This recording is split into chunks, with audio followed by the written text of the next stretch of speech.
drives the temperature up again. We're back up. Hey, sorry about that. Sometimes technical difficulties. We had a big film shoot in here yesterday, and maybe there was a gremlin that didn't leave the room. So we were talking about how... So Josh is getting us started playing Symphony of the Night on Insomniac Live. If you missed it at the beginning, this is Alex Brevity. He's one of our audio designers. Josh Lehman is one of our designers here at Insomniac, playing a Konami classic from PlayStation 1 that came out in 96, 97. Do you remember what Christmas it was that you got this copy of the game Josh got on Christmas Day? It was the year that the game came out, so I'm guessing it was either, I guess it would have been 1997? Yeah, okay, that's probably right. But yeah, it was a Christmas gift from my mom, who may be watching the stream right now, so hi. Hi, Mrs. Josh Lehman's mom. So what was it about? No, when we were talking, we asked a lot of Insomniacs of what games they wanted to play. Both of you guys mentioned Castlevania or Symphony of the Night. What is it that you love about this game? Oh, these amazing 3D graphics, first off. Like, yeah. 97, putting this game in is like some mind-blowing stuff. Well, and it was actually kind of unusual for a PlayStation game to be mostly in 2D the way that this game is. I mean, obviously we're seeing a mix of 2D and 3D graphics in this game. For me, I mean, I had been a Castlevania fan my whole life, like since the NES and everything. But this was really the game that kind of blew it open and made it into more of a kind of exploration, more like a Metroid or a Zelda game. Right. It had taken that. If you think about all the previous Castlevania games, I was gonna say Metroidvania games. But all the previous Castlevania games were all very linear and not necessarily. Sometimes they had branching paths, like if you think about I think Castlevania 3 and maybe even Super Castlevania, but certainly Dracula X, which we didn't even get to play in the States. Is there was like the Super Nintendo version, which is kind of not the real version of it that came out. Well, and it's interesting how this game kind of makes you play through the ending of Rondo of Blood. Mm-hmm. Right. With the amazing guitar solos. Right, yeah. The music was extraordinary at the time. Yeah. It was actually still great. Once we got into the CD games, we started having a lot. I mean, not to say the Super Nintendo music isn't great, but there's terrific sound. Nothing's better than this voice acting. The greatest voice acting ever. It was not by my hand that I'm once again given flesh. I was called. Dracula's cool, right? But Richter, his voice, incredible. Tribute. You steal men's What is this, the Hunger souls Games? We're and talking about make them your tributes. slaves. Perhaps the same could be said of all religions. Dracula with the Your mustache words looks are pretty. as empty as your Yeah. soul. He's killing it. Mankind I think ill this needs voice a actor savior playing such as Dracula is you. actually the same guy who did Harry in the first Silent Hill. A miserable little pile of I think that's true. But That enough makes talk. sense. How about That's really cool, actually. Someone said, wasn't Song of the Deep Insomniac's version of Symphony of the Night? I wouldn't say, directly our version. We weren't trying to make Symphony of the Night, but we definitely were trying to make a style of game that has been... that I think this and Super Metroid are kind of credited with creating, essentially. Mm-hmm. And the funny thing is, I mean, I don't know, have you guys played a lot of, the Game Boy Advance... have you played the Game Boy Advance Castlevania games? Yeah, Aria of Sorrow. There's so many of them. They're so good. I think Aria of Sorrow and Harmony of Dissonance are two of the best games ever. They're so I think fitting this style of game into the Game Boy format is pretty huge feat to pull off. And those games were huge for being on such a small device. Yeah, I also like Circle of the Moon a lot. It's kind of one of the only Metroidvanias that has a whip-swinging Belmont as the main character. Yeah. Most of the other Metroid-style games have kind of a more anime-style character as the hero. Yeah, I tried to play Circle of the Moon after I played the other two, but something with the whip was just not as satisfying to me. Because having a sword or different weapons, there's some sort of variety there. But I tried to do the whip for a while, and it was just I don't know, I couldn't do it. Yeah, I feel like they designed pretty much every area in that game based on the assumption that you would need to double run and double jump everywhere. Mm-hmm. So you kind of just end up tapping the buttons a lot, even just going through normal areas. Does the holy water help at all in this fight, or is it? It's more useful once Dracula transforms. Oh, after you get to the first bar. Yeah. Yeah, it kind of blows my mind. The game starts you by giving you a ton of power-ups and then making you fight Dracula. Like, Yeah, well, they're kind of like, it's almost like a gift to people who played the older style Castlevanias at the beginning of this game. That's going to change the formula quite a bit, like just to make sure that people are comfortable with what they're doing. Yeah, that rainfall thing with the holy water is really useful. yeah, it's just like, oh yeah, oh you're now big. Okay, I'm just gonna drop rain on you. Good luck. You can't vanish anymore. Right. Yeah, this game definitely giveth and taketh away. Because even when you start as Alucard, you're like, you got everything, all the best equipment, all the best everything, and then they're just like, nah, you're starting over. Which is like Classic Metroid, right? Yeah, like, right. oh, here's all your stuff. Oh no, now you're back to. Yeah, I think this was the first game that I'm aware of where you start out with cool gear and then you get attacked or wounded in some way and then you lose all of it, which the Metroid games ended up kind of stealing that from Symphony of the Night later on. Like Metroid Prime 2 is very much like you show up and you've got all the cool stuff that you had from the first game and then it gets stolen away from you. Someone asked kind of a question I'm going to rephrase a little. Radam asked, so Josh, what lessons have this style of game taught you as a designer? Like, what have you taken away from Metroidvania style games? I would say it's always important to keep in mind that the player has goals that are beyond what's directly in front of the player at any given moment. Like, that they're not just fighting the guy that's right in front of them. They're also thinking about, oh, I want to level up and gain more experience so that I can buy this cool weapon, so that I can go back and fight this other boss that that destroyed me a few minutes ago. Like the planning and sort of meta goals that are going on in the player's mind, like that's the real game, and that's absolutely the case in this game. Like they're very aware of that in terms of how they set up the castle and everything. Well, we beat it, so it was good. Like, all right, thanks, guy. Thanks for watching, everyone. It's been great.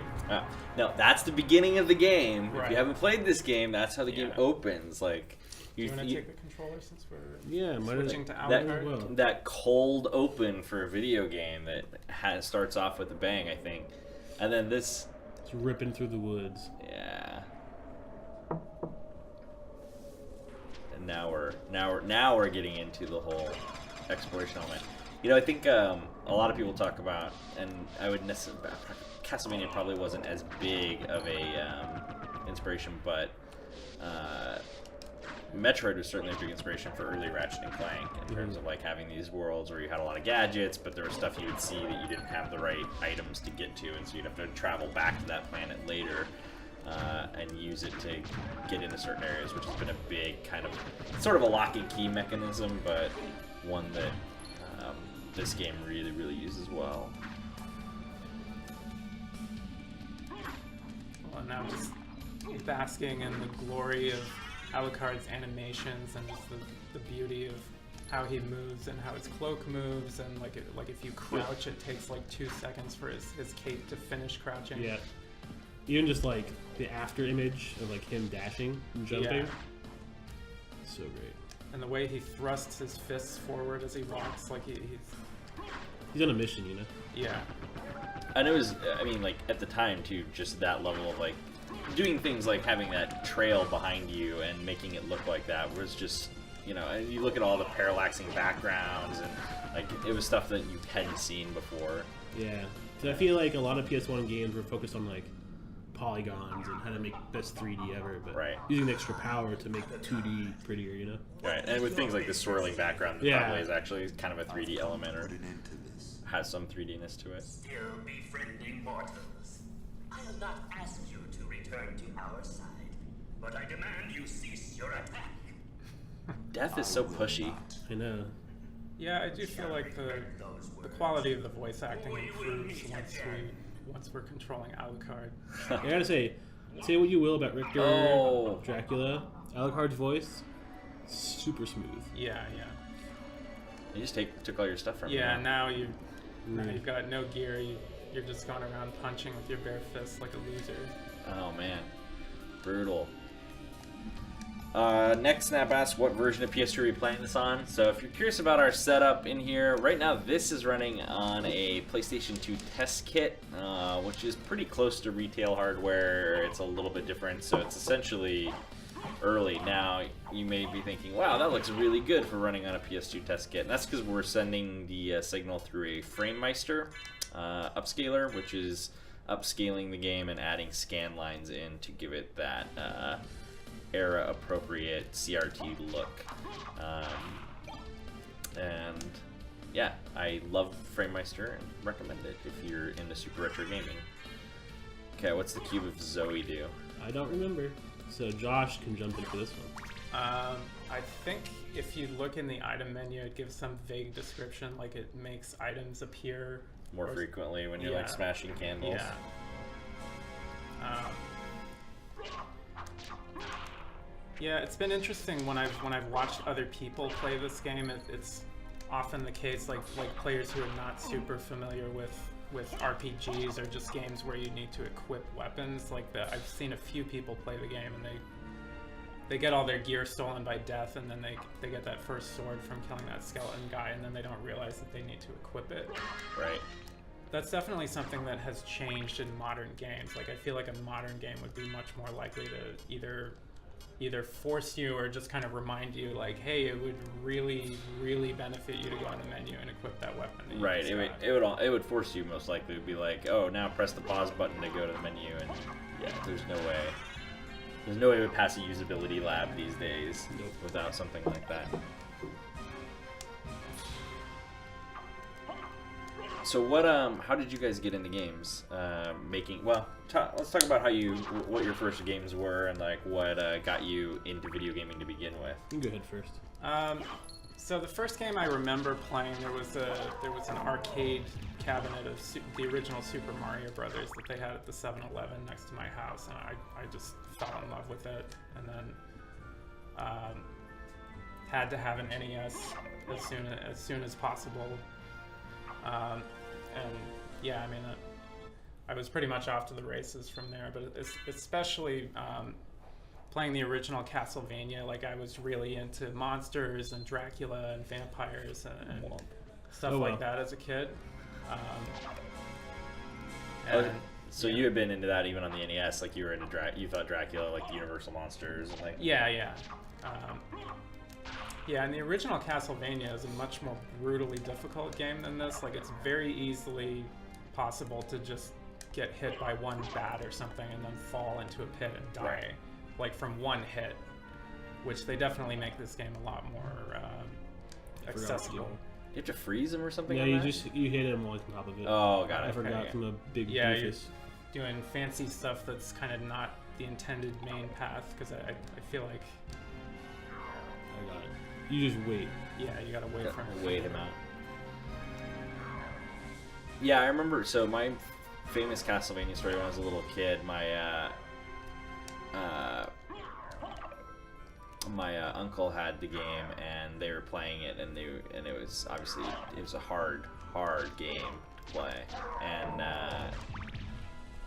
I was a little kid, and at one point, like, they left, and I sat down and played it, and I played it for a few hours, and I ended up managing to beat it, and they got back right as I was finishing it, and were like, how? And they're just like, how did you pull that off? You're like 5. And I was like, well, I just was persistent, I guess. I don't know. Yeah, I remember the Grim Reaper in that game was pretty much impossible to beat if you played the game, like, fair. But if you managed to play through that level where you would get the holy water and like the item that would allow you to throw 3 holy waters at once, and you just go up and spam, just spam it until you nuke him, like, without even giving him the opportunity to move at all. Like, that's pretty much the only way to beat that level, at least that I'm aware of. Unless you're very, very good. Yeah. So if you're just joining us, this is Insomniac Live, and we are playing the PlayStation 1 classic Castlevania Symphony of the Night, which is from Konami. I'm here with Alex Previty, one of our audio designers, and Josh Lehman, one of our game designers, and we are hanging out talking about classic video games, and just heard from Josh about how he started playing video games, what got him in, and I posed the same question to Alex. If he can answer it while playing, always the hard part. Hold on, I gotta stop getting hit by things. Okay, so my grandma used to work for Nintendo of America. Oh wow. Nothing in the design department. I think she worked in one of the warehouses. So she ended up having the hookup. So I remember for Christmas, she got me Super Nintendo, which is my very first console, which is a great first console. I think with that came, I gotta worry about this stuff right now. It's not fair the lizard guy has like a bird to like drag him around. I know, seriously, man, like, give me a break. Yeah, I think these are reused bosses from Castlevania 4 on the Super NES. Yeah. And the axe is like the classic, like Castlevania 1, like first level, you get the axe. Well, and it's smart design on their part because they give you the axe right before you fight bosses who are flying above you, so it's so you have kind something. of the perfect weapon for this situation. Yeah.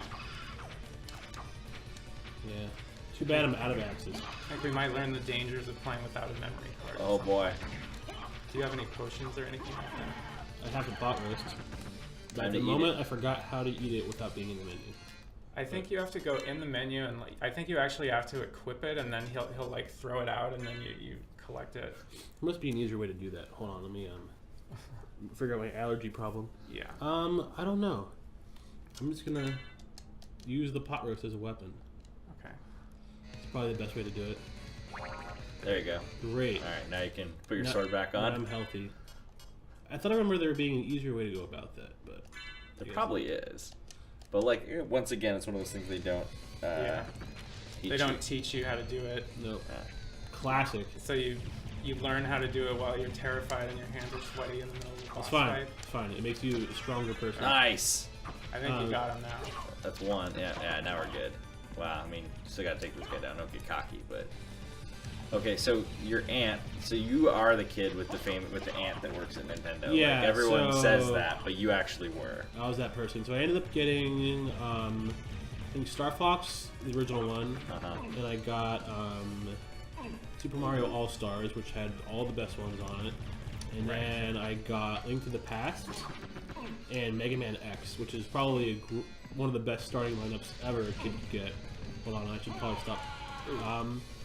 Well, alright, when I talk and play at the same time, It's a difficult skill to master. well, let's see if this game actually has checkpoints. yeah, I don't think it does, but Wow. we can blaze through it, the old-fashioned way. We Or can just not blaze die. through. I'll see. Let's not die. Well, we'll have to get a memory card in here. It's the things you forget you don't have when you're playing retro consoles. Like, oh, great, we have a. Oh, the game's gonna do you like that, huh? Yeah. The game is gonna do us like that. Wow. It's okay. All right, I'm gonna let you kill the first boss again because Josh crushed it the first time, All right. and that's hilarious. Oh man. It's okay. We Well, don't have one laying around, do we? What? I don't know. Do we have it? There's a PS2 one in there, which I think is the problem.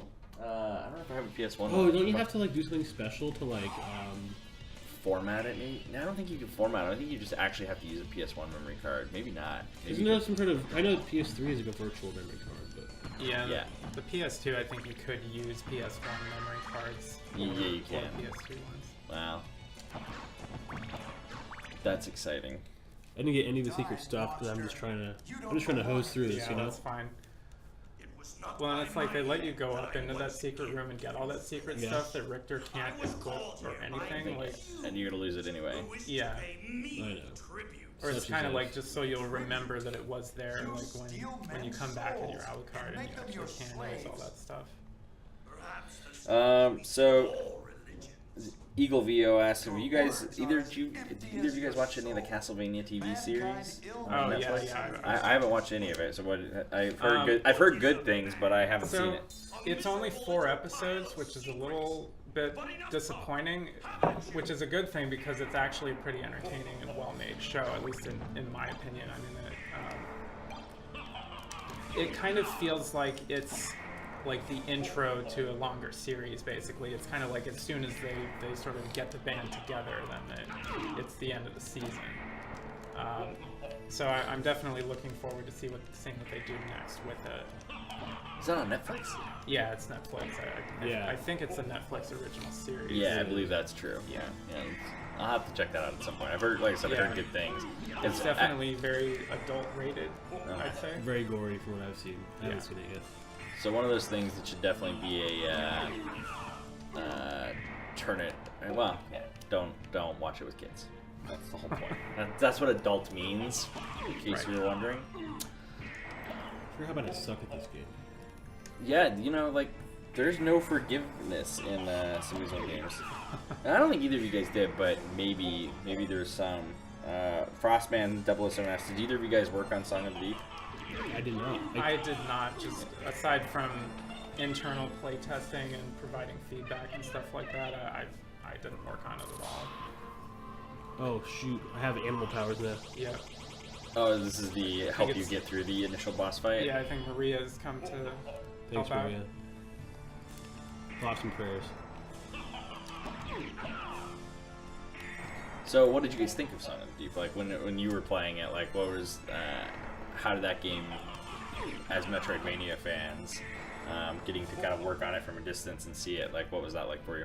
I think kind of taking the whole like big immersive world as 2D. Usually with like 2D games like Mega Man, Mario, like we're just stages, right? So I think being able to have like a 2D world that's like expansive, you can go back and backtrack and like explore, really get immersed. Like that was very taken from like the whole, Metroidvania style for sure. Yeah, it's kind of like in a lot of Metroidvania games, they definitely give the player character a lot of vertical movement capability. Like Alucard's jump, he can jump much higher and with much greater control of movement while he's in midair than in most of the previous Castlevanias that use more of a sort of linear action structure. I think it's interesting in Song of the Deep where they kind of bypass the whole concern of jumping entirely by making it an underwater submarine game where you can go in any direction at will. Which is awesome. And it becomes purely about exploring and opening the progression gates and finding the new items and stuff like that. Yeah, Right. I agree. It kind of like takes away, I remember it was like one of the challenges that takes away that like gravity is one of those easy things to hold players down in a game like this. Where it's like, oh, you can jump this high. Oh, now you have a high jump. Oh, now you have a high double jump. Yeah. And it's like one of the easiest gating things that you see. Yeah, because one of the biggest level design things in Metroidvania games, especially Castlevania, is just like, hey, you can't jump up here yet, or you can't fly up here yet.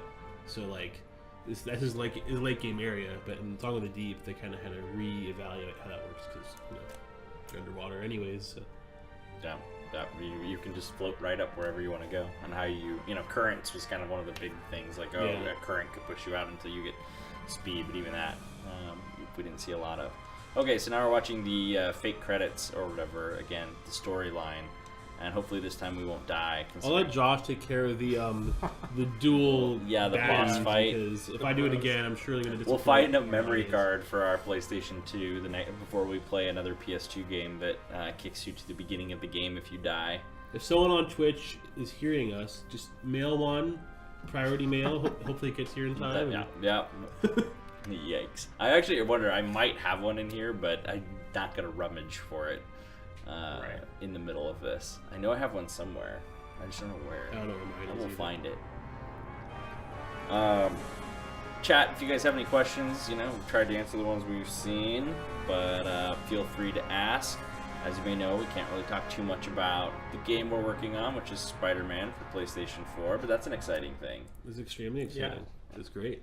You guys are both working on it, and everyone here, basically, I think the vast majority of people at Insomniac are working on it. We still have some folks doing some cool unspoken stuff as well, but a lot of people are working on that, so wish we could tell you more.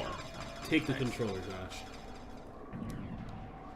Next Snap asked, who is Corey? Corey is the guy that is sitting behind the computer and who we sometimes make come in and play when we all suck at video games. But I think Josh will not suck as bad as me, so hopefully we don't reach that point. as I get hit by the first stupid zombie that just Well, pops up. you know, that's a mulligan. We'll give you the mulligan on it. Yeah. They're always a surprise, man. You're worried more about the giant dire wolves than you are the. Right. Now you can just like poke in the face and they just Right. instantly are It's great when you have this like giant like enemy, like you're like, oh crap, and then you just hit him once and he burns up. Like, oh okay, never mind. Well, and it's also like you're starting out the game at the very beginning, and they don't want to, they don't want to start the progression ramping on kind of a sour note. Like the first enemy that you run up to and hit a button once gives you all these effects and all these fires, and he lifts his head and howls, and it's all this just like really satisfying stuff that happens. There's a little spurt of blood that flies out. Yeah. I think the sound effect is a big deal there, isn't it? Like Yeah. that like little like oh like I don't know. I think that adds such an element that if he didn't howl, it wouldn't be as fun to kill them. Yeah, some enemies in this game make some weird sounds. I think later in the game there's like marionette like dolls. It's just like they're so creepy, dude. I have not asked you to return. And here's death to take all over your stuff again. Swamp X thing says I'm mailing you a memory card, but it's coming from Germany. It should take 13 weeks. Oh, So, good to know. 13 weeks from now, I think, is basically Christmas. It's actually probably after Christmas at this point. we can wait in the sofa. New for Year. 13 So weeks. season 2 of Insomniac Live, we will use Swamp Thing's memory card. Thank you, Swamp Thing. Thank you very much. Chubb MLT, maybe that's Montreal. I don't know. I see Montreal when I see MLT. Says, have you guys played this game to completion before going on the stream? Have you ever played this game to completion? Yeah, I have 206%. What's the total percent? It's 200.6%. It's 200.6. That's what I have. Yeah. Although there's some hackers who have managed to get outside the castle walls and they get it up to like 470.6%. Was this the game that started that? The whole like more than 100% thing? It's one of the Yeah. first ones. Yeah. This is definitely a huge game for speedrunners and that whole community. I guess I can't save my Nope. game anyway. Tread lightly. Yeah. Yeah, you see that a lot. I'm just like, I can't remember, like, was there another, I'm trying to think of another game that did that whole, like, more than 100%. There probably was another Yeah. one. I can't think I of feel it. like this one went to, like, insane levels where there was, like, a 200% completion. Yeah, well, and the idea that this one would go over 100% kind of gives clues about the second half of the game that I don't want Yeah. to spoil too much. Well, it is a 20-year-old game. You probably could Well, spoil. maybe we're past the statute of limitations on spoilers. Yeah, if you're worried about the spoiler that's about to be said, just close your ears. So, like, explain the second half of the game. So there's some people who play through the whole game or what they think is the entire game and they don't even realize this, but there's actually there's an item you can get that will allow you to defeat Richter Belmont in a different way, and you discover that there is actually a whole second castle to explore. That's an upside down reverse, like inverted castle, which is maybe the most brilliant, like awesome, lazy game design move I've ever seen. It's Like like they such a It's cheap actually- efficient. way. It's efficient reuse of assets. Right, Is they- how I like They it. doubled the length of their game by reusing the exact same castle upside down. But then, like, if you think about the way the initial castle is designed, then when I flip it around, everything just like works perfectly somehow. I don't know how, but Well, because by that point you can turn into a bat and you can double jump and you can do all those cool vertical moves that we were Yeah. talking about before, and it And it definitely feels like it's upside down, if I remember playing. Yeah. I have not played that far through the game in a long time, but it definitely feels like there's stuff that wasn't. It's like, you know how when you play a game, like every platform is sort of perfect for Yeah. right side out. Yeah. And there's stuff that doesn't feel perfect for upside down, but you have the tools to get through it all. right. I mean, the reason why it works is because Alucard himself works so well, and because it's so fun to control him and so Yeah. fun to use his abilities to move around. And then you can also play through the entire game as Richter Belmont, who has like a super like Street Fighter uppercut move that allows him to. There, I finally got it. That allows him to go to high areas too. Right. Yeah, just. I remember just like you talk about this game back at the time and just all the secrets in it, and this was, early internet days, so that was still like Right. kind of the Yeah. end of time where you didn't necessarily have easy access to, like, maybe you could find a game fac about it, but you know, Shout out to Game Facts. yeah, man, Yeah, that was that's a what- thing. That was a thing back in the day. It's still a thing now. I mean, Well- I will admit that I still consult the game facts from time to time. No. Now just YouTube videos with Right. dubstep behind it. And Yeah, that's the Yeah. thing. There was a day where that would be the easiest way, and then a lot of times now you can find a video of someone doing whatever you're looking for. So much easier than reading through this giant plain text document. But man, you know, when this game came out, it was like, you know, you didn't have fast internet, and it was whatever you could do to. all that beautiful ASCII art, where someone did a perfect yeah. ASCII Right, representation yeah. of the logo, Like, I'll not only forever did they miss have that. enough time to figure out every single hidden thing in the entire game, but they also spent like 12 Or hours just making ASCII art. drawing the Symphony of the Night logo and forward 'cause- slashes and whatever else. There's some filtering because I think on Game Facts only like the biggest fanatics of the game who are like basically bona fide experts at that point were able to write these things. But now like anyone can just go like make, oh, here's how I did it. It's like, well, you know, there's that old world charm of late 90s internet culture. Still love it.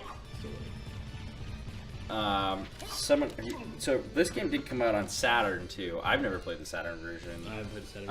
I haven't either. There's a pretty interesting video by Digital Foundry where they look at the Saturn version. It's actually a pretty terrible port, which is a big surprise because the Saturn was a really, you know, well-made game or a system for 2D games. yeah.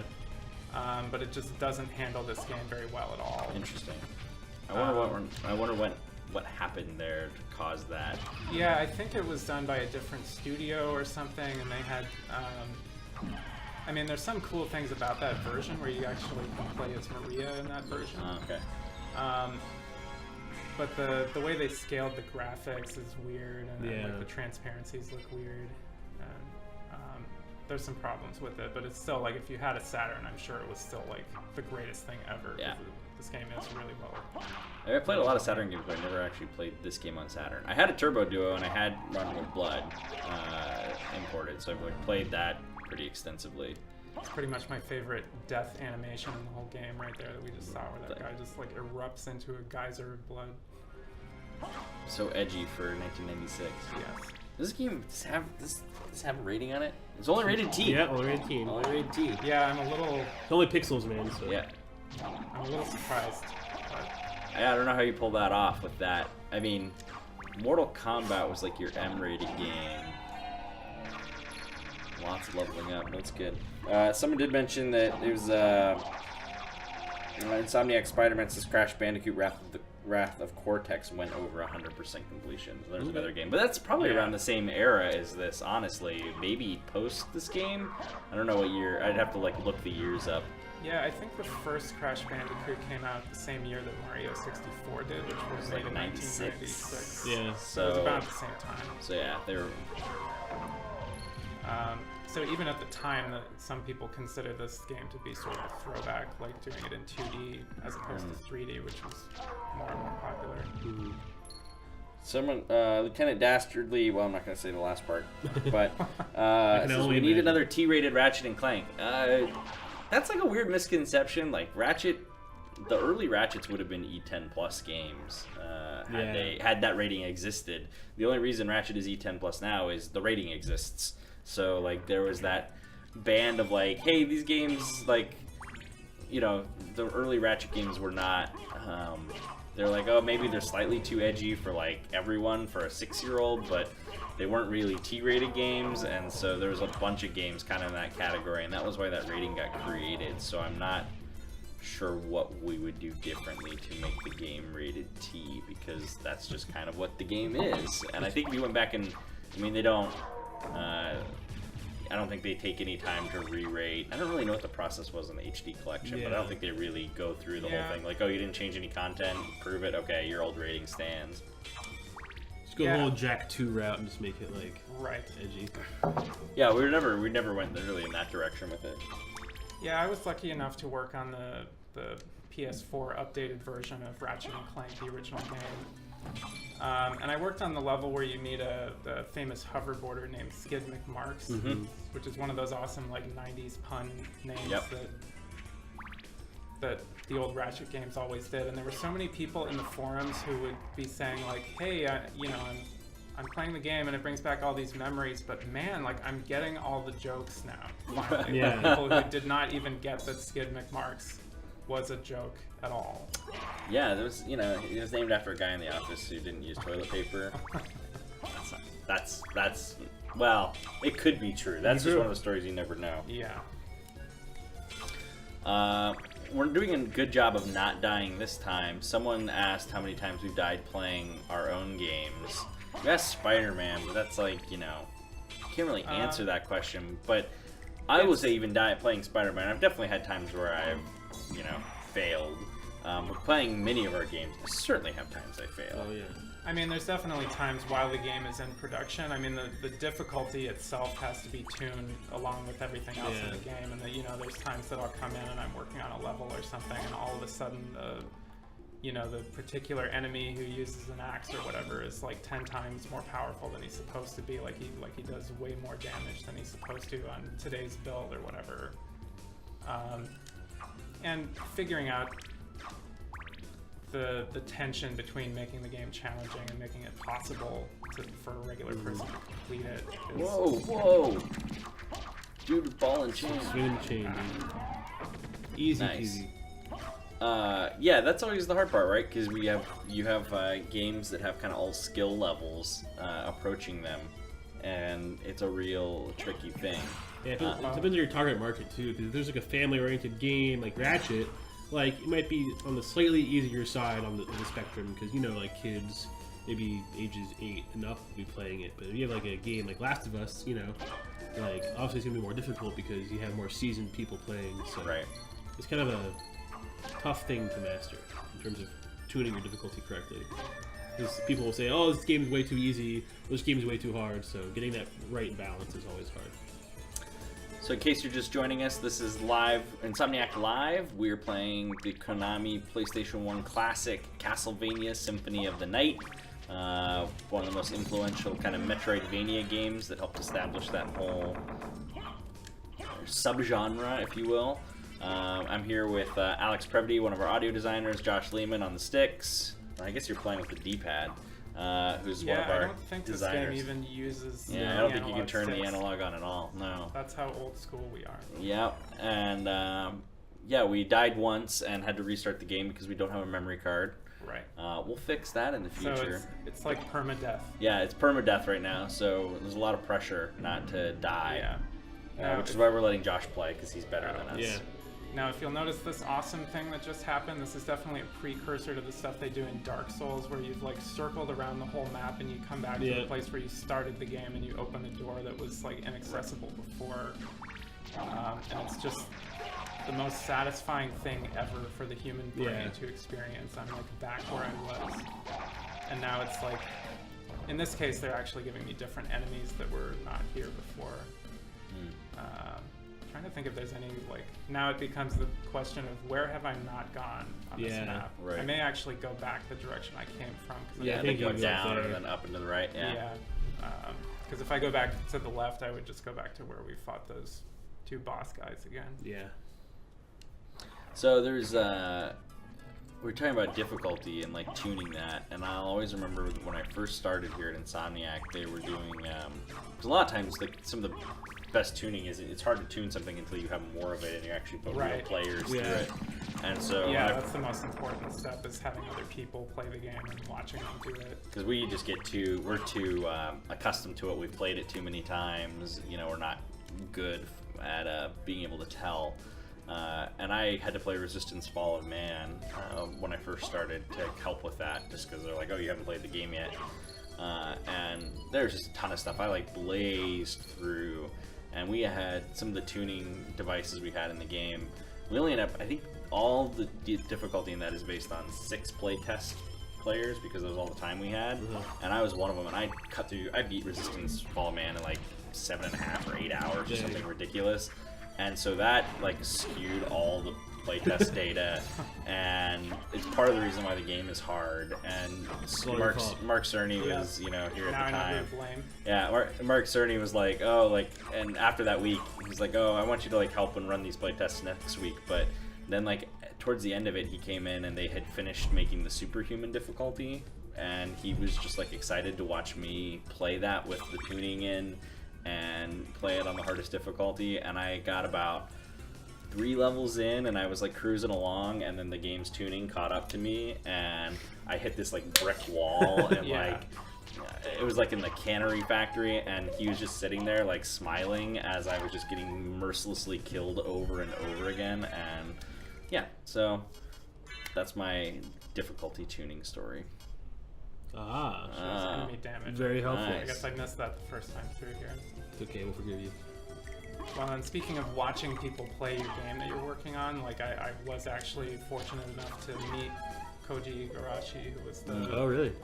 the programmer and scenario writer of this game, and then he became like the sort of the leader of Castlevania for many years at Konami. But he was at E3, like showing off his game Bloodstained that he's doing now. Oh, that's awesome. And he was totally just like hanging out and watching people play it, and there was like places where people would get stuck in the demo, and he would like point at the screen and like point at the map to tell them where to go, and it was like the cutest thing ever. That's awesome. And I did not take a cringy selfie with him, but I at least shook his hand after I played the demo, and That's pretty cool. I'll never forget his original Kickstarter video for Bloodstained, where he's just like in that castle. If you haven't seen it, you gotta No, watch I it. haven't seen it. Yeah, It's like so cheesy, but like in the only way he can do it. Like, he's it's in some awesome. castle that's like a winery in Northern California Yeah. or something, but he's got like bats flying around and all this craziness. That's awesome.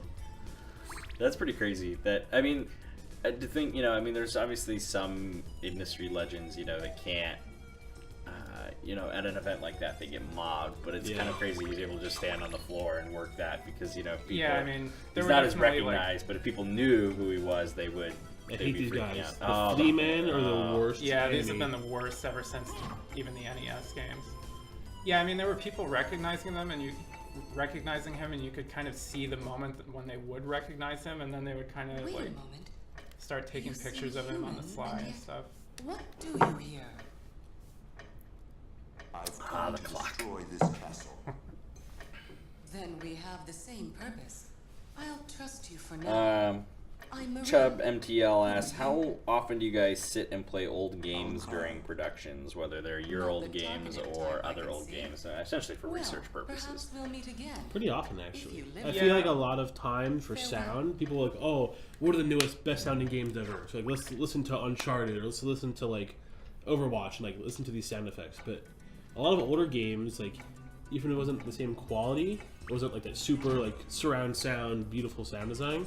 I think a lot of older games has really unique like ways of handling the limitations of the console and making sound really iconic and awesome. So I'll Yeah. go back a lot.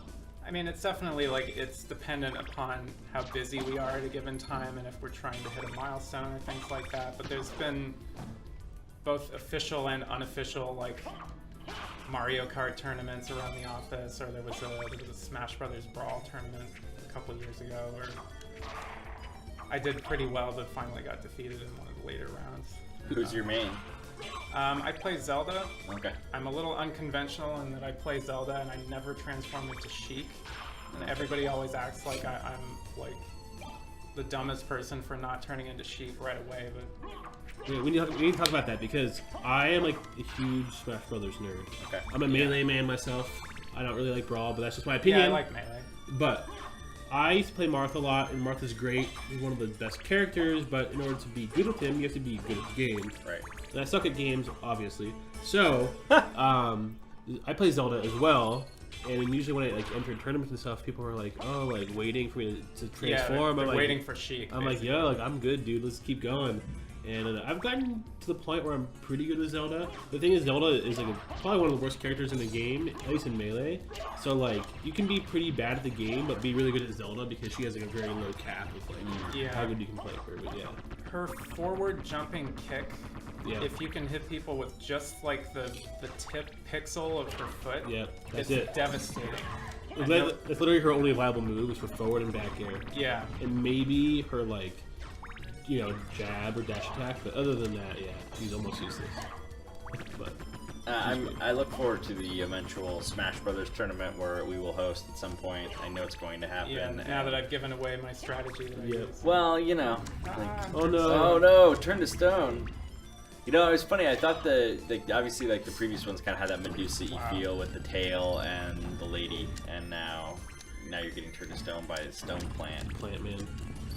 This is Although where I does it- wish I had a different sub-weapon that is not... It doesn't actually hurt you, right? It's just No, it's just stone. it normally annoying. it hurts you because someone else is still there that can kill you. Right.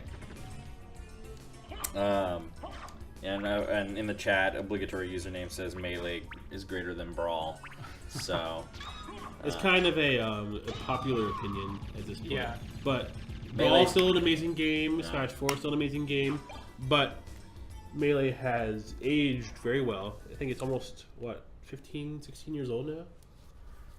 melee's probably. 2001, I Sounds think. about Yeah, right. yeah, that Yeah. seems about right. for Yeah, sure. that game still looks, feels, plays amazing. Yeah, we will be getting into that at some point for sure. I'm Just because looking I know forward there's to it. people. We'll probably also do Mario Kart 64. That's a Yeah. tournament that Corey is the reigning Mario Kart 64 champion, and I know. Yeah, in the previous tournament, I was defeated by Kelly Fitzgerald, who's one of our gameplay programmers here So you're gonna have to in take. Mario Kart. Yeah. So Radam, who says no Corey for 2 streams in a row. Why are you even here? Don't worry. And Corey's also gonna be on the actual stream with us soon when we play. I think we're gonna be playing Full Throttle. At some point in the not too distant future, and Corey's going to join us for that because it's one of his favorite games of all time. So Justin will run the stream, and Corey will be on the couch. Let's see. Someone said Dolby Atmos sound would be great on video games. Yeah, I think the only 2 games that have Atmos right now is Star Wars Battlefront Yep. and Overwatch. So your PC has to be able to handle it. Right. It's a completely different way of doing audio because it's like a 3D object-based system. Exactly. So I think that Dolby eventually will start gearing it up more. So hopefully, if we get console support for Atmos, that would be awesome because people who have amazing home theater systems will be able to adopt it. The cool thing about Atmos is it's infinitely scalable. So you can have a small Atmos system or add like 80 speakers and have a huge Right, because thing. then it just like all it knows is a 3D map of where sound is supposed to be, Yep. and then it just translates that to your home setup, Exactly. your receiver, and the Dolby. Yeah, it's one of the things Dolby, both with Atmos and Vision, does really well at like taking whatever this like reference file is. This is how it should sound around you, or this is how it should look, and then scaling it to your display or scaling it to your sound system. I was really lucky because they had an event at the Dolby building in Burbank, I think. And they had an Overwatch thing there, so I got to hear the game and the Bastion cinematic in Atmos, which was crazy because like that game in surround is amazing, but like hearing it in Atmos was just like a whole nother level. Like hearing things above you too.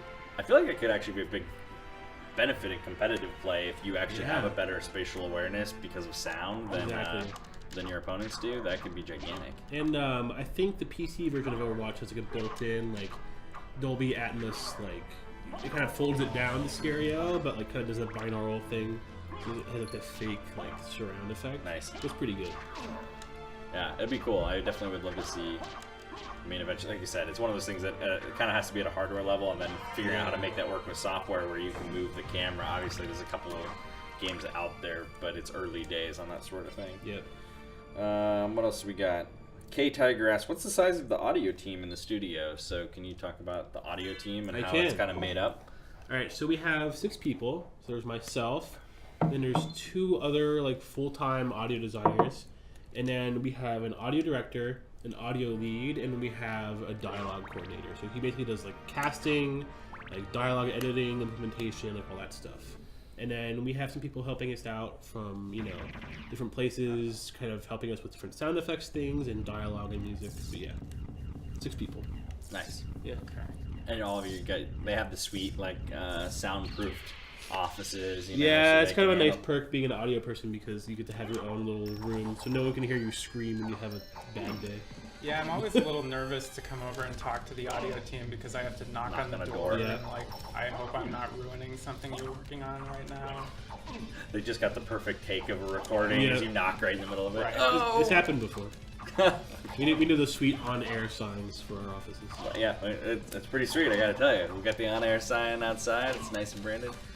I like, this is sort of like the Fight the Dark Link moment. Yeah, I'm surprised they do this so early in the I game, know. actually. Because usually it's the thing where you play through the whole game and you get really powerful and you start to feel like you can take on anything, and then all of a sudden you have to fight yourself and you're like, oh crap. But he's actually showing me stuff that I can't even do yet. Right. Which is kind of cool because it makes you like want to keep playing. It's like, hey, eventually I'm gonna get this power. I can be a bad. I will admit, like at one point I lost track of which one was you. I was so afraid I was going to die on that one. You had 44 left. It's pretty decent. We're getting there. I really did lose track though. At one point I'm like, which one's you and which one's the computer? I'm not sure. Yeah. I'm actually not sure at the moment. Yeah, it's kind of like watching people play Smash Brothers and you can't tell who's who at a certain point. One thing I love about this game, which is like so weird to me, is like how you get really bad lag in a 2D game. Like I know it's like intensive stuff for the PS1, but like it's still fun. Yeah. Well, in these older games, a lot of them, like the actual game motion will slow down. It's not like it drops frames the way that newer games do. Like where, like if you hit something that's frame rate intensive in a 3D game like Ratchet or Destiny or whatever, it'll actually like the game will keep happening at the same rate. But in this game, it actually slows down the action of what's going on to 50% speed or whatever. I know whenever I play Metal Slug at the arcade, like when you're blowing up everything, the game just chugs hard. Yeah. Oh yeah. Those games are crazy. Like the animations in those games are crazy. Like every time I go to an arcade, I gotta find the SNK Neo Geo machine ASAP. Right. Metal Slug is like, I think it's pretty underrated, but like a lot of those games, like Contra and stuff, are like fun. But like if you really watch Metal Slug, like it's just beautiful. Like, all those sprite animations are like top notch, and even like 15, 20 years later, it still looks like. I mean, those games were like some of the most beautiful 2D games ever made, and required a very expensive piece of hardware at the time, and it's like even now, if you're into retro gaming at all and trying to collect that stuff, like the actual home releases of those games are just impossibly rare and expensive, and even the arcade ones have started, I think, to get more expensive. But that was like the cheap way to collect them, because the arcade ones just are like written in black marker a lot of times on what game it is, and it's just a plain cartridge.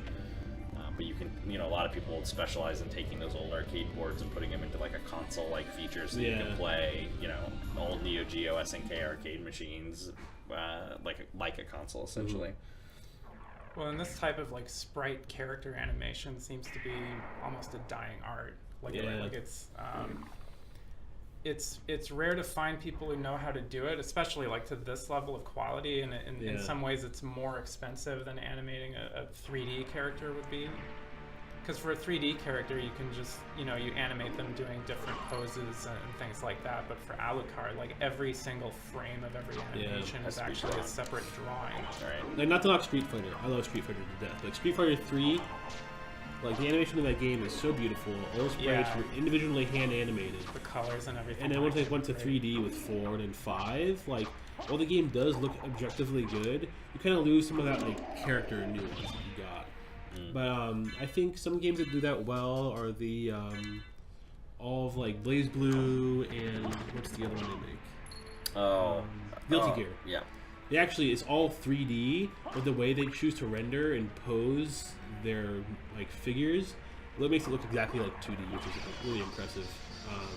But yeah, I think a lot of the like more indie games, because a lot of indie games try to go for that more 16-bit look. Right. So games like Hyper Light Drifter and like Skullgirls and stuff, kind of opt for more of that like sprite or like 2D hand-drawn style, which is really refreshing to see happen still. It was Soul of Wolf. Oh wow, nice. Doing the wolf. Oh man, I lost what I was gonna say. It was I don't know. The wolf was too distracting. Yeah, I got too distracted. Oh yeah, someone said the new Dragon Ball game. I was like, the Dragon Ball game is a game that looks like has that like beautiful animation. Which I love. Well, it's made by the same company, I think. Right. It's Arc System Works. Right? Yep, it looks absolutely incredible. Yeah. It's not even. I'm not super into Dragon Ball, and like fighting games are okay to me. Like they're fun, but they're not necessarily my favorite flavor. But like that game looks so beautiful and amazing that you just want to pick it up and like watch it and play it. Because there's a certain like.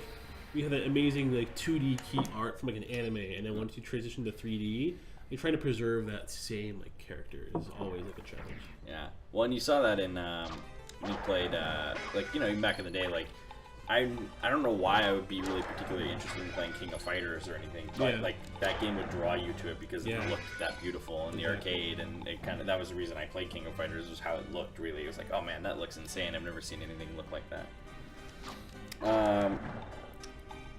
Someone said, now obviously audio is one of those things where you guys have guys off-site too. You have a lot of people that you work with who don't necessarily work here, like composers or voice actors, and you do Foley.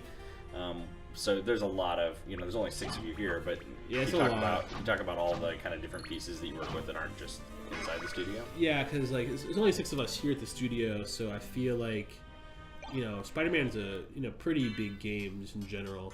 So like there's a lot of stuff to do audio for, especially when you like think about like enemies and weapons, and then like Spider-Man, all of his sounds, and then you got to worry about like, okay, you're in the city, so like all the city sound effects, and then like all that kind of stuff is a lot to manage. So with all 6 of us, while we do all make sound effects, a lot of the time is spent like implementing things and like getting things hooked up correctly, making sure everything's functioning properly, and kind of like going to meetings and doing all that kind of stuff. So at the end of the day, like the 6 of us can't do everything ourselves, so we rely heavily on outsourcers and stuff for like content that we don't have enough time to do, whether it's Foley or doing cinematics or even like the composing. Like the composing is done by a composer who's not at the company, which is the way most companies operate. And then we have someone else helping implement all the music, because we're in WYs with that middleware. So getting all the music hooked up and edited properly to be seamless and work and everything. So yeah, it's a large, complex task that has a lot of moving pieces. Exactly. Virgil Seus says, such streamer boys have become expecting some 12-hour streams in the near future. Yeah, well, we do have to actually make games here.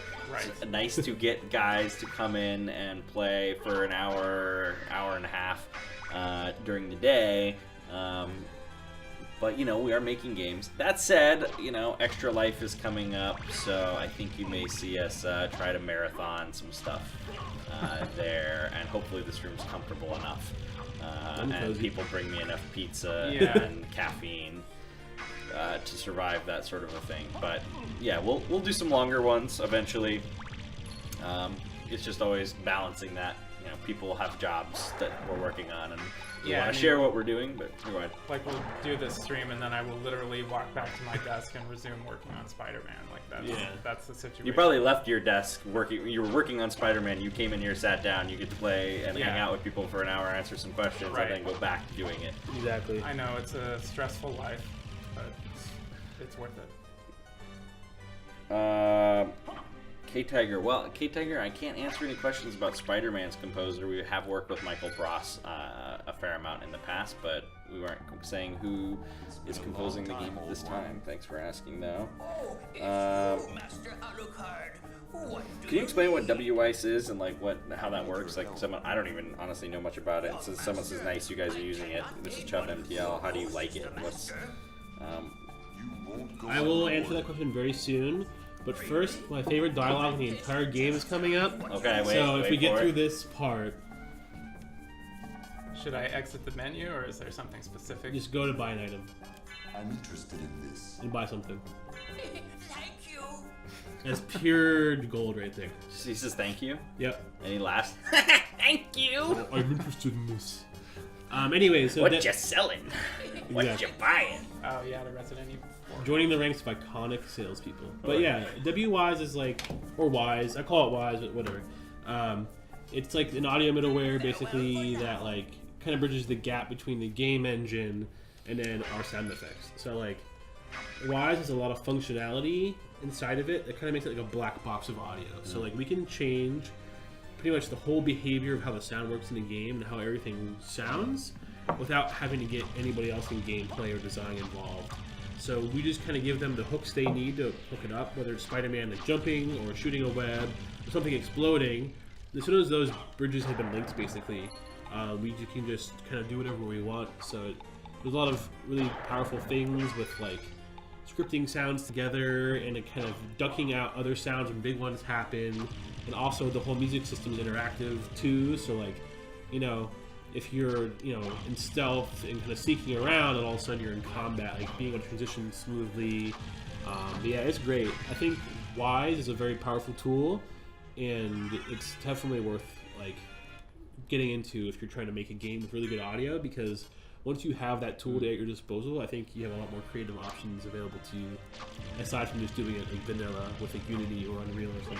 So Cool. yeah. This is, if libraries were all like this, I don't know, I wouldn't be smart, because, like, if all the books come flying out Kind at of a you. dangerous place. Yeah, it's like, it's scary, it's terrifying. Your library doesn't do this? No, is yours?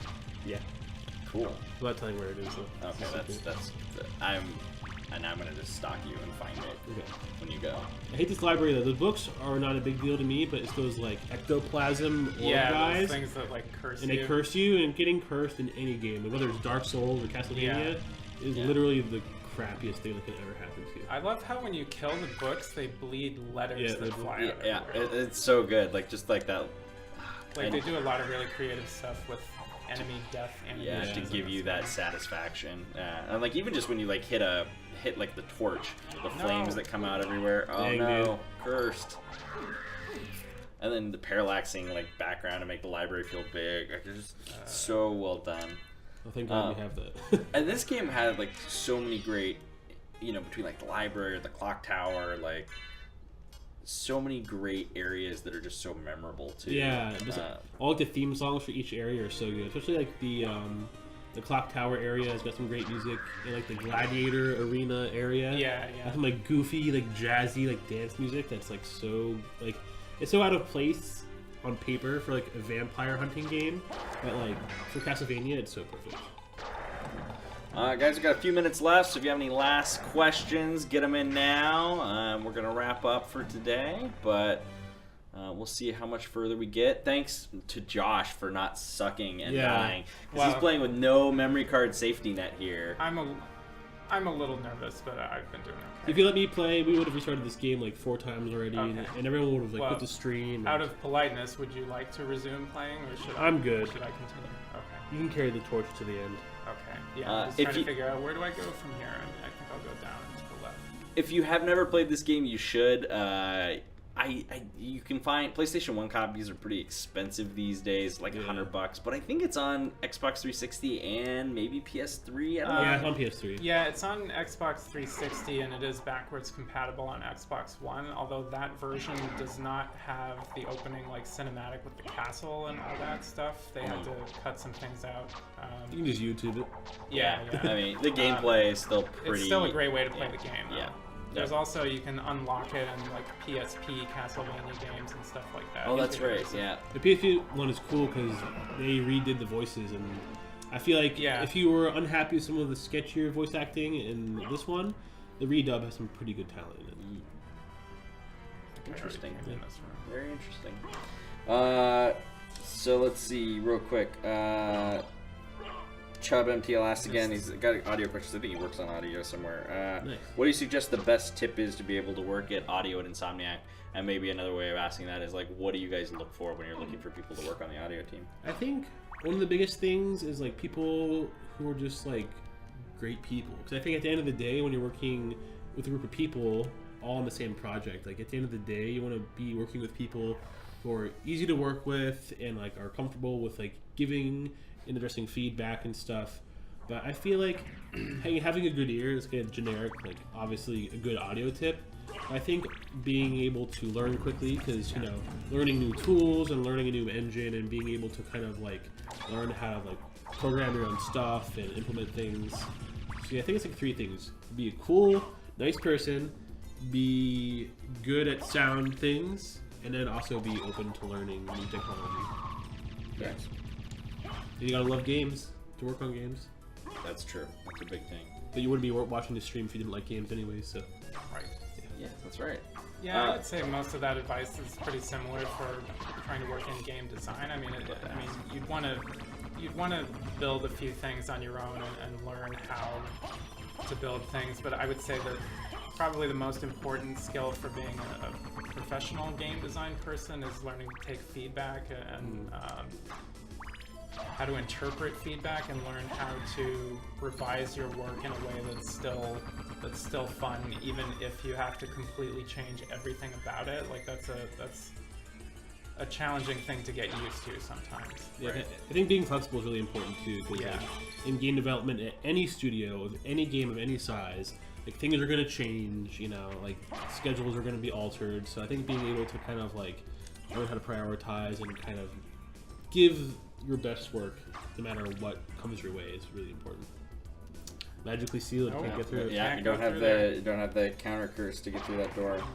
Okay, cool. Well, Josh, everyone in the stream has noticed. I just want to thank you for crushing it because we gave you no safety net at all, and you managed to now play for almost an hour without dying once. Thankfully, I didn't get to that one boss that's like 3 screens tall and shoots electricity, and it's just like really tough. It would have been heartbreaking to get that far, then die and lose it all. Start over from the beginning. Yeah. Just forget your memory card. Just make your own roguelike. Yeah, we'll get a memory card in the future. Right. So that's basically gonna wrap it mostly up for today. We'll be back on Friday, and oh look, we even got this early. Like we're gonna play this after. It's a Super NES classic. Look at that. This has Star Fox 2 on it. I'm surprised you actually found one. Yeah, Best Buy shipped it to me. Really? They just shipped it. And you Yeah, got it? they shipped Nice. it early. I don't know what their logistics system said that made it ship, and then I like. You're like one of 30 people who has one. Yeah, and I went on UPS, and they were like, "Oh, you can upgrade this to ground. It'll be a day faster for $350." And I'm like, "Okay." And then it showed up today. So Nice. we're gonna be playing Star Fox 2 on Friday, which is a newly released Super Nintendo game in 2017. Comes out officially on Friday, so check that out with a couple folks. It's a little more kind of retro gaming. It's a new release, but it's old. It's a 20-year-old game, finally released now. Neo-retro. Neo-retro, it's a good way of putting it. But big thanks to Alex Previty and Josh Lehman for coming on, and I hope you enjoyed checking out Castlevania Symphony of the Night. If you liked what you watched, go check it out. Like I said, you can download it on Xbox Live and I think on PS3 as well, and there's lots of versions of it out there, but it's a tremendous game and a lot of fun. Until next time, make sure you follow us here on Twitch, and you can also follow us on Insomniac Games, our Facebook page, Instagram. Join the discussion on our Discord channel or on Reddit, and we'll see you guys Friday, 2 p.m. Pacific for Star Fox 2. Later.